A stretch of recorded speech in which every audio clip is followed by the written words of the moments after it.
بسم اللہ الرحمن الرحیم۔ السلام علیکم ورحمۃ اللہ وبرکاتہ۔ آج ہم بات کریں گے خواب کے اندر دعوت کرنے، کسی کو دعوت دینے یا کسی کے ہاں دعوت کھانے کے حوالے سے۔ اس کی مختلف صورتیں ہیں، مثلا خواب کے اندر کسی کو دعوت دینا، کسی کی دعوت قبول کرنا، دعوت کا انتظام کرنا، کسی کی دعوت کرنا، خواب کے اندر دعوت کھانا، خواب کے اندر کسی کی مہمان نوازی کرنا وغیرہ۔ اس کے علاوہ اسی سے ریلیٹڈ اور بھی کئی صورتیں ہیں جن کی مختلف تعبیریں ہیں۔ اگر آپ ان تمام صورتوں کی تعبیروں کو جاننا چاہتے ہیں تو اس ویڈیو کو آخر تک ضرور دیکھیں۔ خواب کے اندر دعوت دینا، کسی کو کھانا کھلانا، اس کی تعبیر یہ ہے، خواب دیکھنے والا شخص دنیا کو فیض پہنچائے گا۔ اگر خواب دیکھنے والا شخص عالم دین ہے تو لوگوں کو علم سکھائے گا، تنقید اور نصیحت کرے گا۔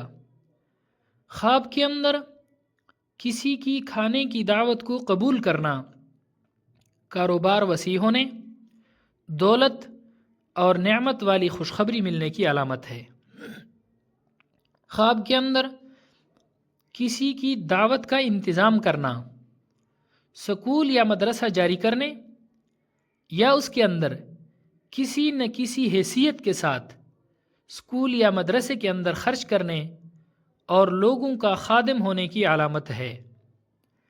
خواب کے اندر کسی دوست یا رشتہ دار یا مسافر یا کسی بڑے عہدیدار یا کسی خاندان کے فرد کی دعوت کرنا لوگوں کو فائدہ پہنچانے یا ہدایت اور تعلیم دینے کی علامت ہے۔ خواب کے اندر کسی دوست، رشتہ دار، عزیز و اقارب وغیرہ کی دعوت میں شرکت کرنا اور دعوت کھانا مال و دولت، راحت اور خوشی نصیب ہونے، عزت اور بزرگی پانے کی علامت ہے۔ خواب کے اندر کسی کی مہمان نوازی کرنا یعنی مہمان کی خدمت کرنا، مہمانوں کو کھانا کھلانا خواب کے اندر رحمت اور خوشی کا باعث ہے۔ قوم اور خاندان کا محافظ ہوگا، قوم اور خاندان کا ہمدرد ہوگا۔ خواب کے اندر کسی کی دعوت میں شرکت کرنا کسی ہمدرد اور عزیز سے فائدہ حاصل ہوگا، مالدار اور عزت دار بنے گا۔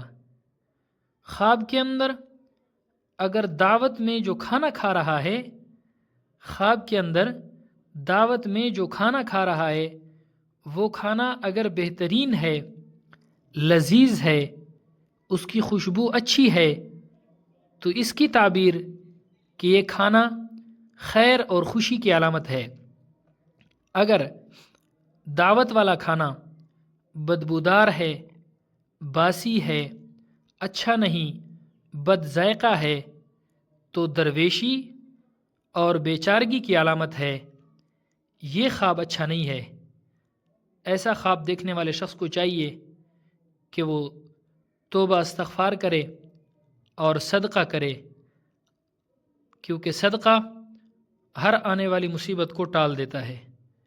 اللہ رب العزت ہمارے خوابوں کو ہمارے لیے باعث خیر و برکت بنائے۔ السلام علیکم ورحمۃ اللہ وبرکاتہ۔